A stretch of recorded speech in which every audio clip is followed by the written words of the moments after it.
Welcome to James kitchen. இன்றைக்கி நம்ம செய்ய போகிறது பார்த்திங்கன்னா ஒரு அருமையான தக்காளி குருமா எப்படின்னு பார்க்கலாம் வாங்க. நான் அதுக்கு வந்து ஒரு 10 தக்காளி வந்து மிக்சியில் பேஸ்ட் பண்ணி வச்சுருக்கேன்.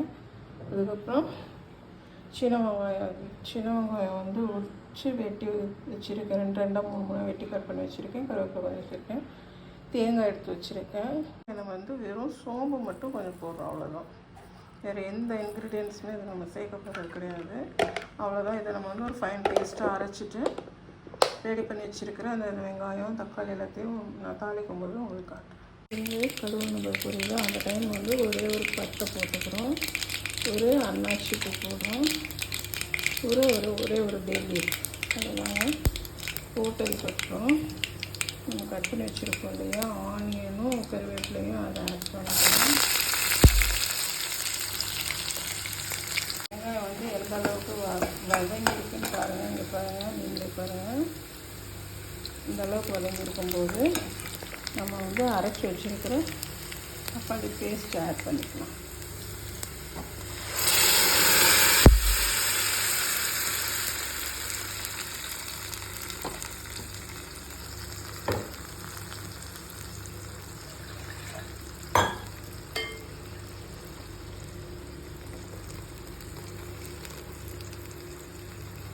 தக்காளி பேஸ்ட்டு ஆட் பண்ணிவிட்டு அதுக்கு தேவையான மஞ்சள் பொடி போட்டுக்கலாம்.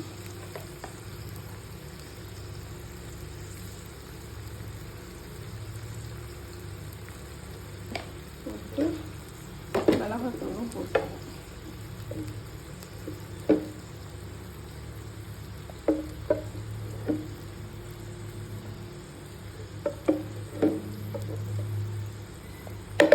மல்லிப்பொடியெல்லாம் இது தேவையே இல்லைங்க. வெறும் மஞ்சள் பொடி மிளகாத்தூள் மட்டும் போதும். தக்காளி வந்து நல்லா கொதிச்சுக்கிட்டு இருக்கும்போது நம்ம வந்து அரைச்சி வச்சுருக்கிற தேங்காயை ஊற்றணும், அவ்வளோதாங்க. ஊற்றிட்டு ஒரு 10 நிமிஷம் கொதிக்க விட்டு ஆஃப் பண்ணிடுவோம், அவ்வளோதாங்க. கொஞ்சம் வந்து நல்லா கிளறி விட்டுட்டு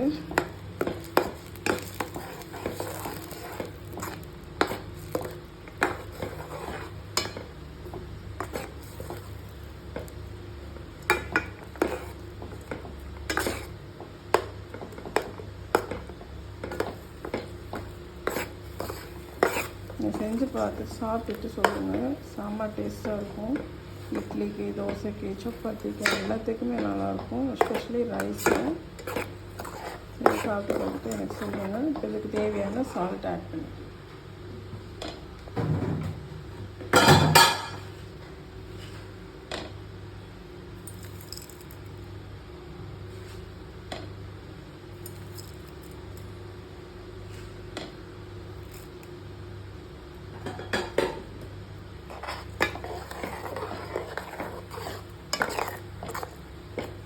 நல்லா கொதிக்கட்டுங்க.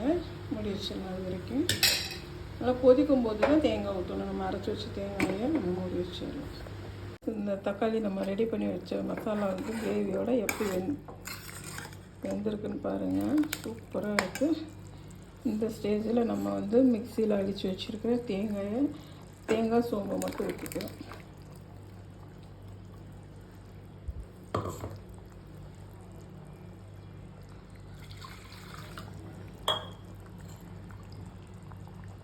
ஊற்றிட்டு சும்மா கொஞ்சமாக தண்ணி ஊற்றிக்கலாம்.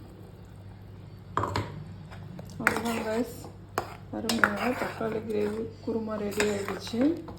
நீங்களும் வீட்டில் இதே மாதிரி செஞ்சு சாப்பிட்டு பாருங்கள். ஒரு 2 நிமிஷம் கொதிச்சா போதும். ஆல்ரெடி நிறைய கொதிச்சிருச்சு இல்லையா, ஒரு 2 நிமிஷம் கொதிச்சா போதும். யம்மியான தக்காளி குருமா ரெடி. எதுக்கு வேணாலும் நீங்கள் வச்சு சாப்பிடலாம். வேறு எதுவுமே நம்ம இதில் சேர்க்கலை. மல்லிப்பொடியெல்லாம் எதுவுமே சேர்க்கலை. கடை ஐட்டம் எதுவுமே நம்ம சேர்க்கலை. இல்லை வீட்டில் செய்த மஞ்சள் தூள், மிளகாத்தூள், அவ்வளோதாங்க. தக்காளி இது வந்து நல்லா கொதிக்கட்டும். பாருங்கள், நம்ம ரெடி பண்ண போகிறோம். அவ்வளோ அருமையாக ரெடி ஆகிடுச்சு பாருங்கள். சூப்பராக இருக்குல்ல. சாப்பாட்டில் வச்சு சாப்பிட்டு பாருங்கள். டேஸ்ட்டு சொல்லுங்கள்.